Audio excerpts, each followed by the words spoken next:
বন্দে মাতরম। আমি রাষ্ট্রসংঘকে বলছি, আপনারা যদি বিশ্বের মাঝে প্রাসঙ্গিক হয়ে থাকতে চান, তবে রাষ্ট্রসংঘের কর্মীদের আমি বলছি আপনারা নিরপেক্ষ হয়ে কাজ করেন।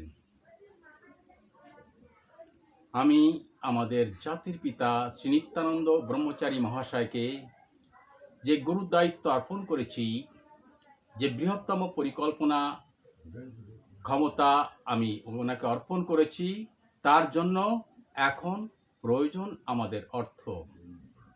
আমি সুদীর্ঘকাল ধরে পরিকল্পনা এবং কার্যক্রম পরিচালনার মাধ্যমে আন্তর্জাতিক আইন অনুসারে যে অর্থ বঙ্গভূমি সরকারের নামে এই ভারত সরকারের কাছে গচ্ছিত আছে, আমি বলছি সেই অর্থ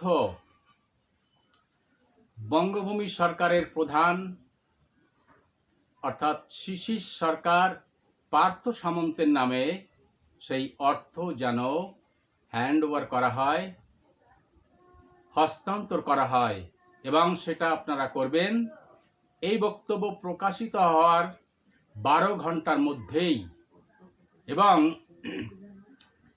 এই কাজ শেষ হওয়ার পর আগামী 72 ঘন্টার মধ্যে সেই অর্থ আপনারা আমার হাতে তুলে দেবেন।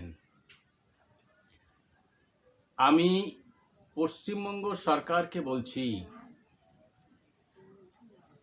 যে আপনারা মানবাধিকার বিষয়টা নিয়ে একটু চিন্তা করুন,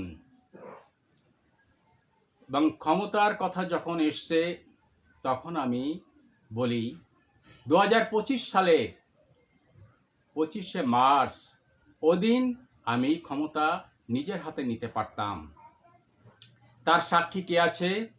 পশ্চিমবঙ্গ সরকার। নবান্নের 5 তলায় যে স্বরাষ্ট্র দপ্তর রয়েছে, স্বরাষ্ট্র সচিবের ফাইল খুঁজে দেখুন, ওখানে আমার চিঠি জলজল করছে। আর সাক্ষীকার কে রয়েছেন? ভারতের বিএসএফ, সেই সঙ্গে বাংলাদেশের বর্ডার গার্ড, বাংলাদেশের গোয়েন্দা বাহিনী এবং কাস্টমস, তারা সবাই সাক্ষী ছিল। 2025 সালের 25শে মার্চ আমি ক্ষমতা নিতে পারতাম, কিন্তু আমি ক্ষমতা ওদিন ইচ্ছা করেই নেয়নি, কারণ পৃথিবীকে আমি সময় দিয়েছিলাম আরো 1টি বছর।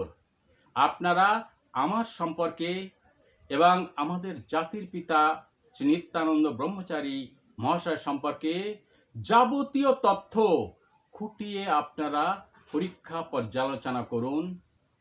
এবং আমি চেয়েছিলাম যে একটা শান্তিপূর্ণ উপায়ে বাংলাদেশ এবং বঙ্গভূমি, এই দুটো রাষ্ট্র কিভাবে প্রতিষ্ঠা করা যায়, সেই কারণে দীর্ঘ 1টা বছর আমি সময় দিয়েছিলাম। আমি পশ্চিমবঙ্গের সমস্ত রাজনৈতিক দলকে বলছি, বিশ্বের সবথেকে বড় মানবাধিকার সমস্যা এই পশ্চিমবঙ্গে। আপনারা লক্ষ্য করছেন না?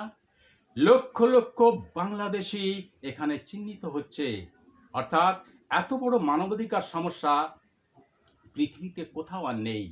তাই পশ্চিমবঙ্গের সমস্ত রাজনৈতিক দলের কাছে আমার আহ্বান, আপনারা একটু থমকে দাঁড়ান এবং এই মানবাধিকার সমস্যার সমাধানের জন্য আপনারা আমার সঙ্গে আসুন, এবং সর্বপ্রথম এই মানবাধিকার সমস্যার চিরতরে সমাধান করুন আমার সঙ্গে এসে। তার পরবর্তীতে আপনারা আপনাদের কাজ সারা জীবন ধরে আপনারা চালিয়ে যাবেন। আমার লোকদের বলছি, যারা ওই বাংলাদেশ থেকে ভারতে এসেছে, সেই হিন্দু ভাই বোনেদের, তোমাদের কাছে আমার পরিষ্কার বার্তা, তোমাদের আগে বঙ্গভূমির নাগরিক হতে হবে। তোমরা যখন বঙ্গভূমির নাগরিক হবে, তখন এই ভারতও সেদিন তোমাদের সগর্বে গ্রহণ করবে। এবং শুধু ভারত কেন, সেদিন তোমাদেরকে ওই Russia, America, Britain, France, Australia, Africa, যে কোনো দেশে সেদিন তোমরা সগর্বে যেতে পারবে এবং সেখানে তোমরা থাকতে পারবে, বাস করতে পারবে, তারা গ্রহণ করবে তোমাদের। তাই আগে তোমাদের বঙ্গভূমির নাগরিক হওয়ার জন্য বঙ্গভূমি রাষ্ট্র প্রতিষ্ঠার লক্ষ্যে তোমাদের এগিয়ে আসতে হবে। তোমাদের কাছে আমার পরিষ্কার বক্তব্য, তোমরা যেটুকু পারো ঠিক সেইভাবে তোমরা সহযোগিতা করো।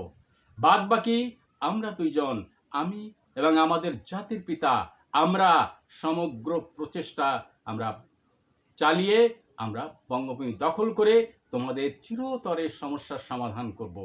আমি বাংলাদেশ সরকারকে পরিষ্কারভাবে বলছি, আমার বঙ্গভূমি বিশ্বের বৈধতা পেয়েছে। তাই ৭১ সাল থেকে আজকের পর্যন্ত তারেক রহমান বাবু, আপনি পরিষ্কারভাবে শুনে নিন, আমি সমস্ত রকম প্রচেষ্টা চালিয়েছিলাম শান্তিপূর্ণভাবে বাংলাদেশ এবং বঙ্গভূমি রাষ্ট্র তৈরি করার জন্য, কিন্তু কোনোভাবে সায় দিলেন না। তাই আমি পরিষ্কারভাবে জানিয়ে দিচ্ছি, আমার বঙ্গভূমি কিন্তু এবার প্রতিষ্ঠিত হবেই। তাই বঙ্গভূমি প্রতিষ্ঠার জন্য ওই বাংলাদেশে যে পরিস্থিতি সৃষ্টি হবে তার জন্য দায়ী থাকবে ওই বাংলাদেশ। জয় বঙ্গ।